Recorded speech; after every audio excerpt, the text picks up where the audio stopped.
Depuis la crise sanitaire du Covid-19, les méthodes d'apprentissage ont beaucoup évolué et l'enseignement à distance s'est pas mal développé.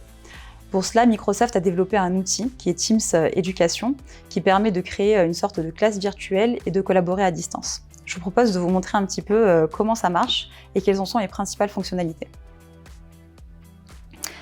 Lorsque l'on se connecte sur son Teams Education, tout d'abord, il faut savoir qu'il y a deux visions. Une vision enseignant et une vision élève. Donc là, en l'occurrence, je suis sur la vision enseignante qui est différente de celle de l'élève. Tout d'abord, je vais commencer par choisir mon équipe et donc la classe pour laquelle j'enseigne. Est-ce que c'est une classe d'école, de collège ou bien de lycée? Prenons l'exemple de la classe de collège. Je vais ici avoir plusieurs fonctionnalités. On va commencer par la première qui est la page d'accueil. La page d'accueil, c'est en quelque sorte le blog de la classe. C'est là que se trouvent les principales informations liées à l'actualité, les principales informations à savoir par les élèves. Donc je vais avoir des cours, les affectations, donc les devoirs à réaliser au plus vite, ainsi que les échéances, et puis également une présentation de l'enseignant. Bien évidemment, cette page d'accueil, c'est quelque chose qui est tout à fait modulable par l'enseignant en fonction des thématiques abordées chaque mois. Le deuxième onglet, c'est le bloc-notes pour la classe. Le bloc-notes pour la classe, c'est vraiment l'espace collaboratif, c'est là où il va y avoir l'échange entre les élèves et l'enseignant.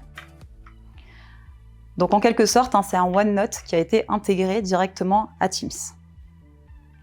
Et là, on va avoir plusieurs onglets qui ont été créés. On va avoir une bibliothèque de cours, donc c'est là où l'enseignant pourra mettre les différents cours. Un espace de collaboration. Et ici, l'enseignant pourra définir une problématique à résoudre par les élèves. Et sur cet espace, ils pourront mettre leurs différentes réponses. Donc tout le monde a accès à cet espace. Et ensuite, l'enseignant pourra paramétrer des onglets qui sont plus confidentiels. Donc notamment cet onglet qui est uniquement visible par l'enseignant ou par les enseignants, ainsi que des onglets propres à chaque élève. Et donc les onglets propres à chaque élève, c'est là où ils pourront rendre leurs devoirs personnels et c'est des onglets qui sont uniquement visibles par l'élève concerné et par l'enseignant. Je vais ensuite avoir la fonctionnalité devoirs.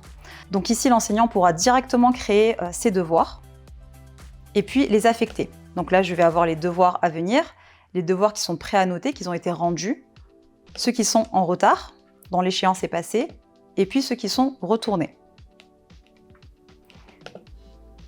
Et puis, un autre onglet qui est assez intéressant, c'est l'onglet évaluation.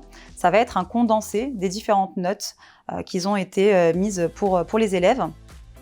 Donc, c'est une sorte de récap pour l'enseignant et uniquement l'enseignant a la vision sur cet onglet-là. Une dernière fonctionnalité qui est intéressante, c'est la fonctionnalité Reflect. Reflect, ça va ajouter le côté un petit peu socio-émotionnel à la classe.